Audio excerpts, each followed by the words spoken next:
Assalamualaikum warahmatullahi wabarakatuh. Sampurasun, Mugia Rahayu Sagung Dumadi. Salam damai seluruh alam. Alhamdulillah teman-teman, kita berjumpa lagi dengan saya Reza Rahasia di channel Reza Rahasia. Ya teman-teman, untuk kali ini di konten ini saya akan menyampaikan atau memberikan tanggapan ya mengenai apa yang sedang terjadi yang cukup membuat kaget semua teman-teman, terutama di dunia untuk teman-teman indigo ya, supranatural atau spiritual, karena tentang adanya kabar hadirnya dinyatakan sebagai tersangka ya Koh Roy Kiyoshi untuk kasus narkoba ya. Nanti akan saya beri tanggapan saya, tapi sebelumnya teman-teman ingat ya, ini adalah hanya referensi saja. Jadi teman-teman jangan menelan mentah-mentah ya. Sekaligus saya pun ingin menjelaskan juga, karena masih banyak teman-teman yang sejak mulai awal saya membuat konten YouTube, masih banyak teman-teman yang salah paham tentang saya bersama Koh Roy Kiyoshi ataupun dengan pihak dari karma ya.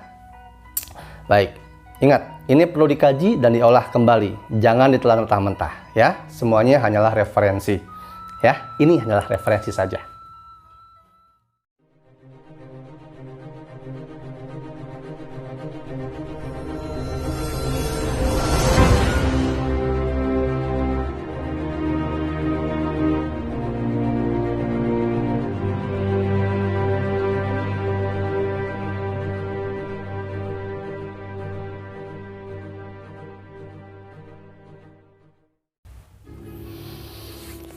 Baik, alhamdulillah teman-teman, kita sudah menjalani ibadah puasa kita sudah hampir setengah bulan ya, akan maju ke setengah bulan berikutnya. Mudah-mudahan ibadah puasa kita diterima oleh Allah Subhanahu wa taala dengan segala macam cobaan, halangan, rintangan ya, dan diberikan kekuatan untuk menjalani sampai tamat nanti hingga hari kemenangan, hari raya Idul Fitri. Amin. Baik teman-teman.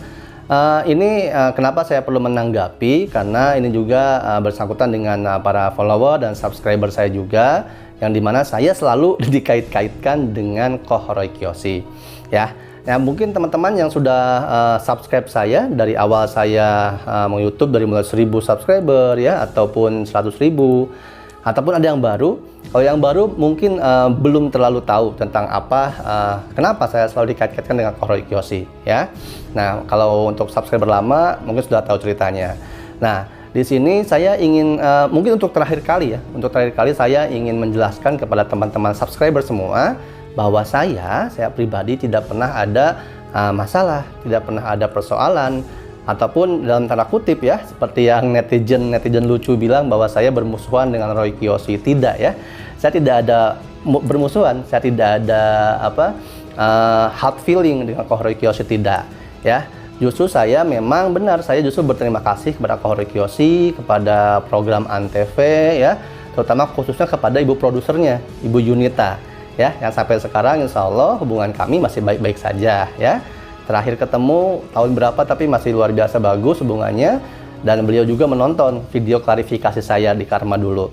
Nah, ini semua teman-teman berawal dari video saya yang saya upload ya, untuk mengklarifikasi acara Karma, apakah settingan ataupun real begitu. Nah, itu saya buat kontennya dadakan karena atas dorongan dari beberapa teman-teman saya, karena melihat saya mendapatkan serangan-serangan dari beberapa netizen lucu terdahulu ya, di Instagram, Facebook ya, bahkan kontak mantan gebetan saya zaman dulu tiba-tiba nge-WhatsApp menanyakan hal soal yang ada di dalam konten video Karma tersebut. Oleh karenanya saya perlu menjelaskan bahwa tidak semua yang disampaikan itu benar ya. Tapi antara saya dengan Koh Roy Kiyoshi tidak ada hard feeling begitu.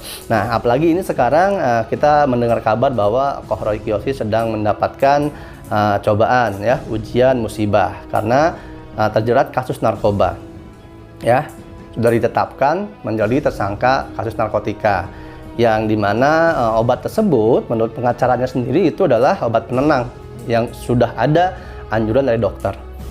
Saya pribadi di sini kepada teman-teman semua, kenapa saya ingin menanggapi, karena di Twitter ramai juga ya, ada yang mengomentari kepada Koh Roy Kiyoshi, karena Koh Roy Kiyoshi juga banyak menyampaikan ramalan-ramalan yang sering terjadi, lalu ada yang mempertanyakan Lah, itu kok nggak bisa ngeramal dengan dirinya sendiri? Kok dirinya sendiri tidak bisa diramal? Ya, kejerat narkoba dianya tidak bisa meramal kehidupannya. Nah, ini jadi banyak yang menyalahkan dan meragukan Kohoro Kiyoshi akhirnya, ya, banyak yang menyalahkan. Nah, memang umumnya variatif manusia berpikir, ya, pola pikir manusia memang cenderung suka memperbesarkan satu kesalahan dan menutup kebaikan lainnya. Ya, beda dengan Tuhan. Kalau Tuhan itu tidak menilai dari kesalahan terbesar manusia, tapi dari begitu banyaknya kebaikan manusia dan kuantitas kebaikan yang manusia lakukan. Saya pribadi di sini hanya bisa mendoakan semoga Kohoro Kiyoshi cepat selesai kasusnya, cepat selesai segala sesuatu yang sekarang sedang menimpa dirinya, dan insya Allah ini merupakan salah satu teguran, peringatan, atau istirahat terlebih dahulu untuk recharge, ya, melompat untuk lebih jauh ke depannya. Istirahat dulu sebentar, lompatan lebih jauh, seperti itu, ya. Karena insya Allah mungkin kalau untuk dalam segi hukuman pun karena ini bukan pengedar, ya, karena kalau pengedar tentunya ada pasal-pasal yang menjeratnya lebih berat, tapi ini bukan, karena Kohoro Kiyoshi hanya pemakai dan obat yang digunakan pun itu hanya obat penenang, seperti itu, ya.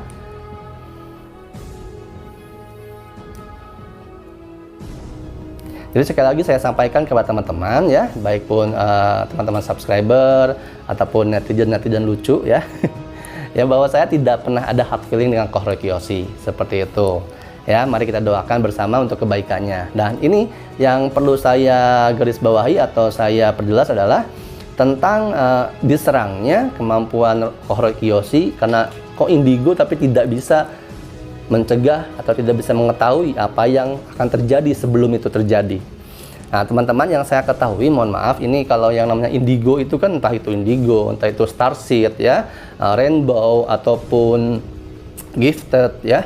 Semuanya itu teman-teman ada beberapa aspek-aspek yang terpisah, ya. Ada cabang-cabangnya, ada bagian-bagiannya. Begitu teman-teman. Jadi yang salah informasi kepada masyarakat itu adalah selalu kalau dibilang indigo pasti bisa lihat hantu, indigo lihat setan, ya. Itu yang kurang tepat teman-teman. Jadi akhirnya masyarakat hanya tahu bahwa indigo lihat setan, indigo lihat jin. Akhirnya berkembang luas, berkembang pesat bahwa kalau indigo bisa melihat jin, maka matanya kerasukan setan, matanya dirasuki jin.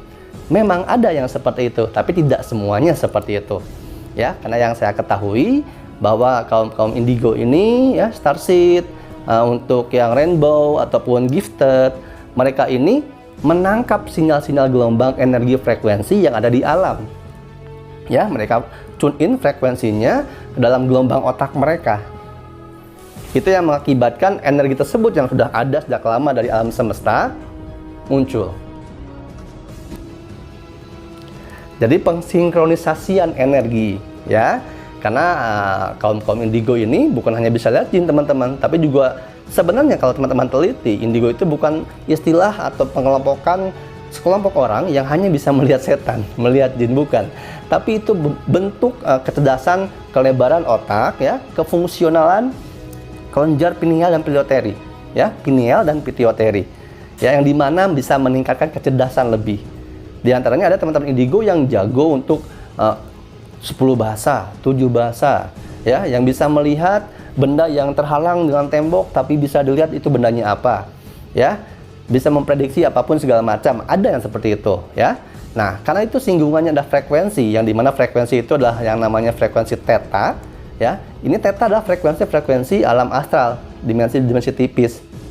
Jadi ketika dimensi itu tersentuh, maka efeknya adalah bisa juga melihat gelombang-gelombang frekuensi rendah, yaitu makhluk astral. Tapi bukan hanya itu kemampuannya. Dan yang saya ketahui juga bahwa setiap anak indigo itu memang memiliki peran masing-masing, ya, fungsi masing-masing, yang biasanya itu memang untuk kebermanfaatan untuk masyarakat luas. Nah, sementara untuk dirinya sendiri, biasanya para indigo ini menutup diri, tidak ingin melihat atau mengetahui dirinya seperti apa di masa depan. Untuk apa? Untuk pembelajaran, untuk proses pengembangan diri. Karena kemampuan indigo pun bisa ditingkatkan, ya, bisa sampai prodigy. Begitu. Nah, jadi kalau untuk menanggapi soal kasusnya Kohoro Kiyoshi, kita harus bisa memiliki lingkar pandang yang luas, merubah cara pikir kita. Jangan hanya melihat satu sisi sudut saja, ya. Kalau dalam segi hukum, salahkah untuk menggunakan narkotika? Memang salah. Tapi kita harus lihat mengkerucut dari sisi si pecandunya, sisi orang yang terlibatnya. Benarkah itu narkotika yang dilarang? Benarkah? Walaupun dilarang, misalnya itu sudah ada dosisnya, begitu. Ya, jadi kita tidak boleh langsung mencela, ya, mencemooh, ataupun bahkan jadi semuanya mencaci maki, menghina. Ya, jangan sampai teman-teman seperti lalat. Tahu lalat ya? Lalat itu selalu menghubungi bau busuk, bangkai, kotoran. Ya, lalat selalu menghubungi apapun yang berbau busuk selalu dikerbuti. Ya, dia makan lalu sebarkan lagi, disebarkan keburukannya kepada semua orang, kepada semua yang dia hinggapi. Jangan sampai seperti itu.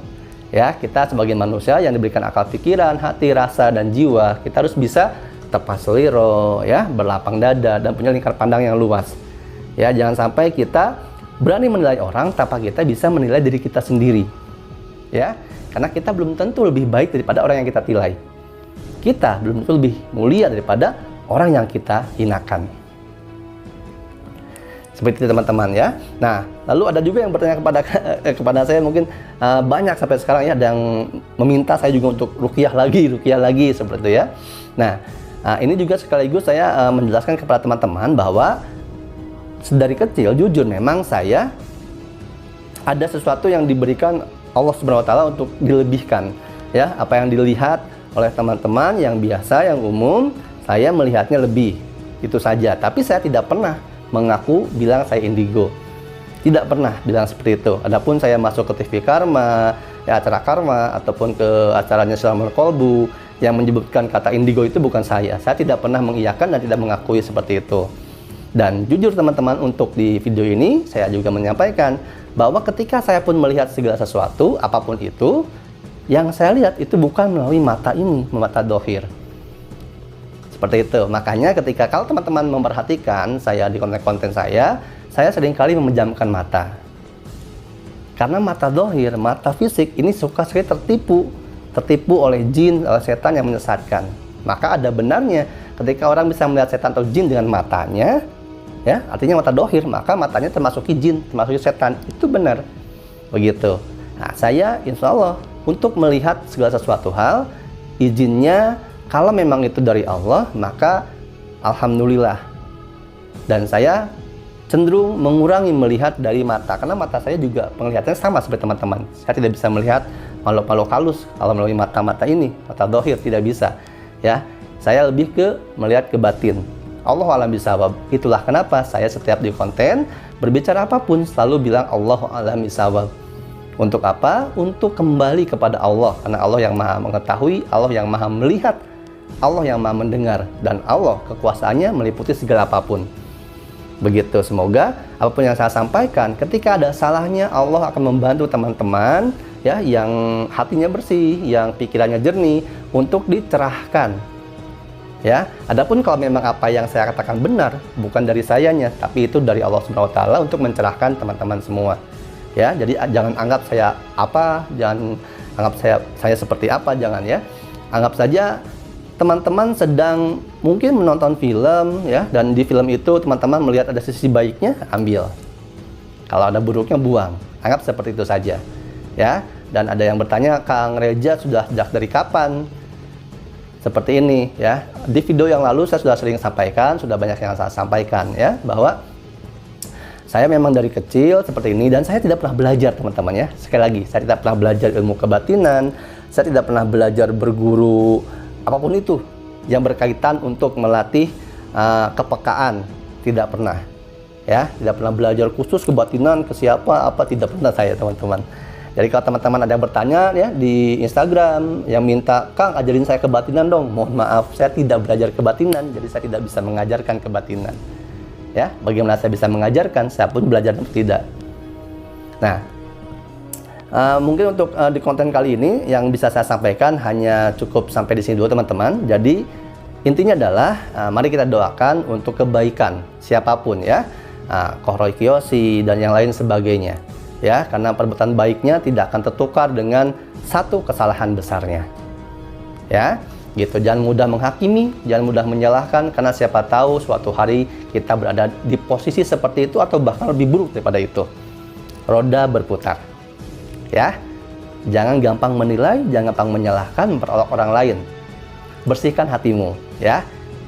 Hati diri itu ibaratkan, kalau salah satu guru saya bilang, ibaratkan sama seperti kulkas katanya. Ya. Jadi kalau kulkas diisi semua barang-barang busuk, buruk, apapun itu ya, kotoran-kotoran jelek, ya, ketika ditutup, dibuka pasti yang keluar bau. Bahkan jangan dibuka pun kulkasnya akan rusak sendiri, karena yang dimasukkan keburukan-keburukan, kejelekan-kejelekan, kebusukan-kebusukan, dengki, benci, iri hati. Jadi rusak. Yang pasti teman-teman, kita semua harus selalu mendoakan kebaikan kepada siapapun. Apapun yang baik pasti keluar dari yang baik, ya. Tidak pernah tertukar. Mari kita doakan semoga Kohoroi Kiyoshi cepat berlalu, cepat keluar dari masalahnya, dari persoalan yang sedang menimpanya. Ya, insya Allah Kohoroi Kiyoshi bisa mendapatkan rehabilitasi. Ya, saya mendoakan tidak terjadi hukuman, ya, menurut pasal yang berlaku, karena bukan pengedar, dan ini obatnya itu obat penenang dan sudah ada dosisnya. Ya, insya Allah rehabilitasi akan didapatkan oleh Kohoroi Kiyoshi karena memiliki juga pengacara-pengacara yang lumayan cukup kuat. Mudah-mudahan pengadilan mengabulkannya. Ya. Ini akan menjadi bahan pelajaran, akan bahan dari introspeksi dan bahan perbaikan diri untuk melompat lebih tinggi atau berjalan lari lebih cepat selanjutnya, insya Allah. Terima kasih teman-teman untuk yang sudah menyaksikan dari awal sampai akhir. Mohon maaf kalau ada salah katanya ya. Ingat, apa yang saya sampaikan jangan ditelan mentah-mentah, kaji dan olah kembali. Ya, semoga tercerahkan, semoga apapun yang saya sampaikan tidak disalah-sangkakan dan persepsi prasangkanya itu terserah kalian. Karena setiap orang bertanggung jawab atas prasangkanya masing-masing. Ingat, jangan mengotori hatimu sendiri dengan prasangkamu sendiri. Kenali jauh lebih dekat, pahami lebih dalam. Jangan hanya menilai orang, hanya lihat dari satu sisi, satu video, atau bahkan dari judul konten saja. Ya, terima kasih teman-teman. Saya Reza Rahasia, rahmat berkah melimpah untuk kita semua. Semoga puasa kita diterima oleh Allah SWT. Sampai ketemu lagi. Jaga hati, jaga pikir, jaga rasa. Saya Reza Rahasia, jangan takut. Wassalamualaikum warahmatullahi wabarakatuh. Salam damai seluruh alam.